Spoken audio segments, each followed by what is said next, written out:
Lhasa, literally meaning Holy Land, is the heart and soul of Tibet. It has history of more than 1,300 years. Lhasa has remained Tibet's capital since 1642, and most of the city's historical sites date from the second stage of the city's development since the 5th Dalai Lama. Thank you. Welcome to Tibet. As most tourists, they start first stop is Lhasa. And in Lhasa city, first stop you should check out those backpacker hotels. You can get all this information and find the transportation and find the tourist partners. So another thing is hire a bike when you just get here. This will help you to understand the Lhasa city a lot more. Let's start it. Buddhism is a center form of a Tibetan daily lifestyle. Among those shrines, a lady's temple is unique and interesting. This is one of the lady monks in Lhasa. There are about hundreds of lady monks living in this temple. Every day it is open to the public, and tourists can come here to see their daily life.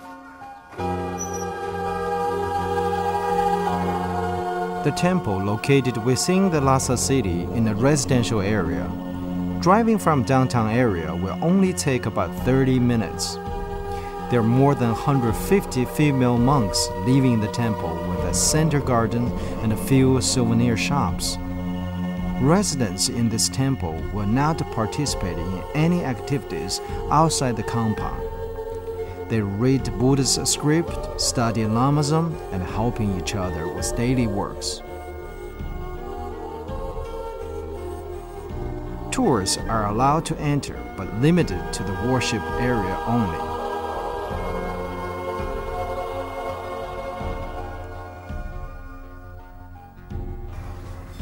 Ladies' temple, ladies' monk here. If you think it's hard to understand woman, it's very hard to understand anything over there.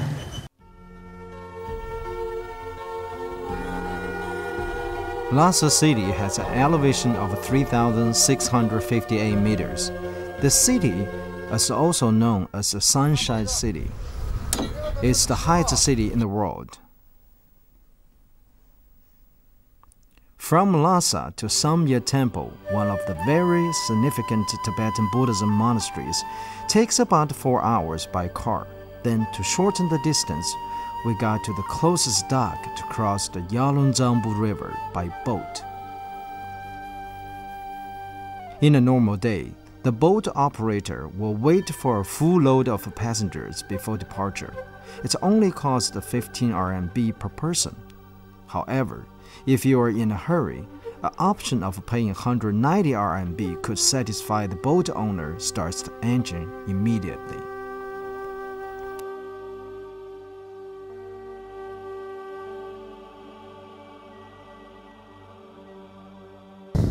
Here we go. This is the boat that took us an hour from the other side, right across the Yaluzang River. Now we're gonna get to the oh, not yet. Have to take this truck, a tractor, or jeep, whatever is available, to get to the monastery. Be careful. Take a boat will cost about 15 kwai one way, so it's taking about an hour. Now, after the boat, you get on this tractor. It's really bumpy. 5 yuan per person, but you have to be strong enough. Hold on to something so you won't get off the road. It's all mountains. We should be there about 20 minutes. I hope I wish I think I can survive.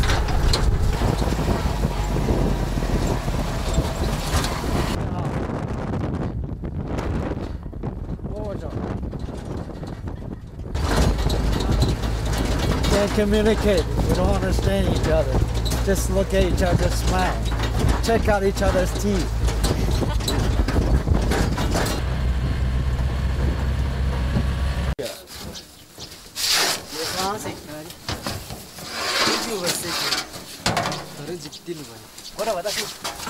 Finally.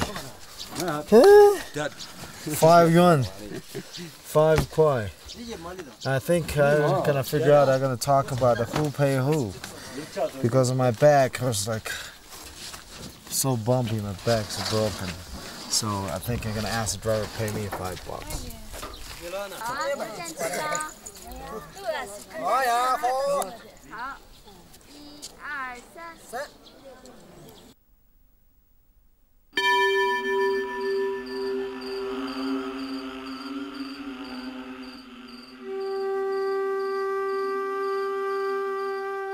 Samye was Tibet's very first monastery and has a history that spans over 1,200 years. It is designed to represent the Buddhist universe, and many of the buildings in the courtyard are cosmological symbols. The central building of Samye is foremost feature, comprised a mixture of architectural styles. The ground and the first floors were originally Tibetan in style. The second floor was Chinese style, and the third floor was Indian style.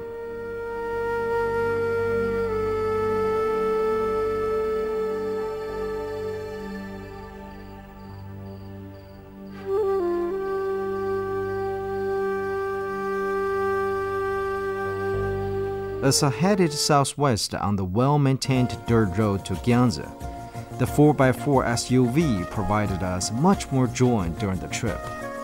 My road followed the Lhasa River to the Zampo, the highest river in the world. Crossed the Zampo to the Kampalag, then went 1,000 feet down to Yamjo Lake.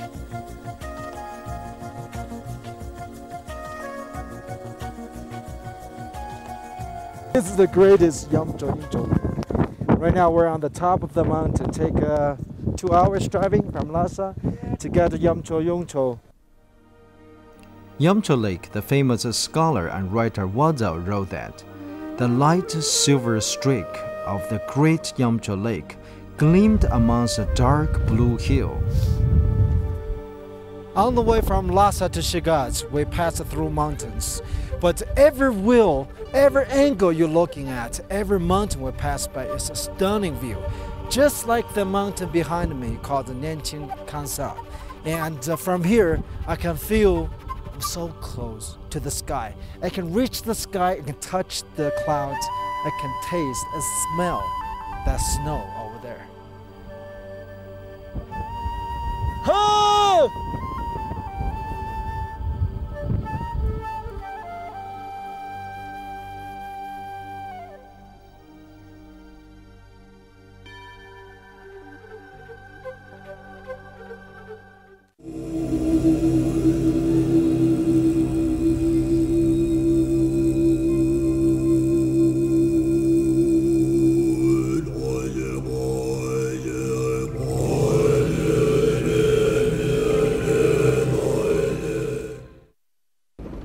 Due to the road condition, if you come from Lhasa to Shigatse, the best choice is the 4x4. I think maybe you have no other choice.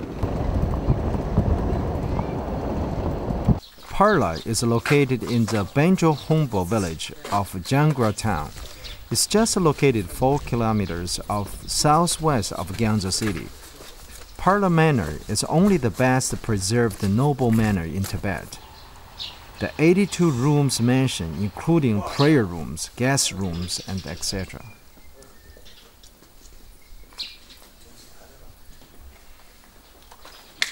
The Parla Manor is the only one preserved intact manors in Tibet. The noble family used to own 82 big houses like this, and 14,000 livestock, 10,000 moors of land, and almost have 3,000 servants. Today, all the family already left to the overseas. This is only one preserved family house left in Tibet. Still, this one has 82 rooms, 14 apartments for servants, and there's a second floor. Pretty big, huh? Parla was originally the chief of a tribe in Bhutan. He fled away into Tibet, owing to civil strife, and held an official position in Tibetan local government.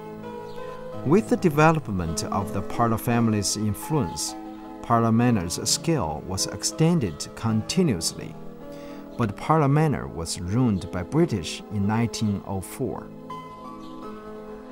In general, travel and trekking in Tibet represents sightseeing tours, but even the land is situated in an average of above 4,000 feet.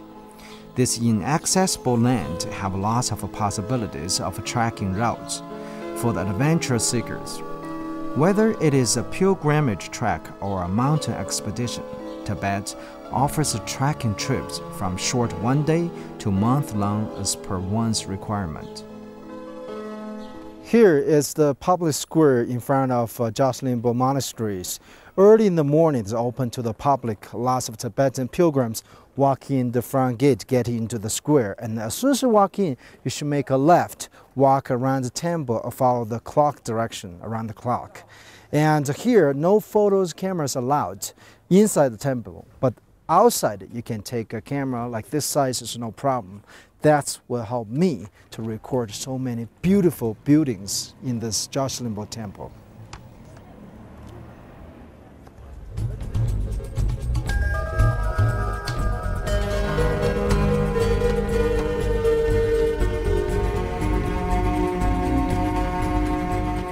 Here is the official classroom for the monasteries. All young monks studied here. They're aged like teenagers, around the 14, 15s. 40 or 50 of them start early in the morning, and the teacher teaches the young monks to study there. And every morning they start 3-4 hours to study. This is the table they use. They put it on their laps and put the books, writing on this, study on this.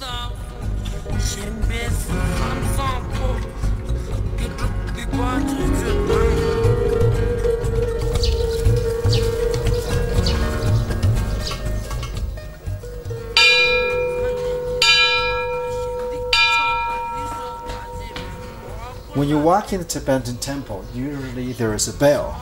You knock 3 times. That means I'm here. I'm showing my respect to the Buddha. 3 times when you walk in. However, never ever knock this way when you walk out, because when you do that, that means I will never ever come again. So here's front gate. That's the temple.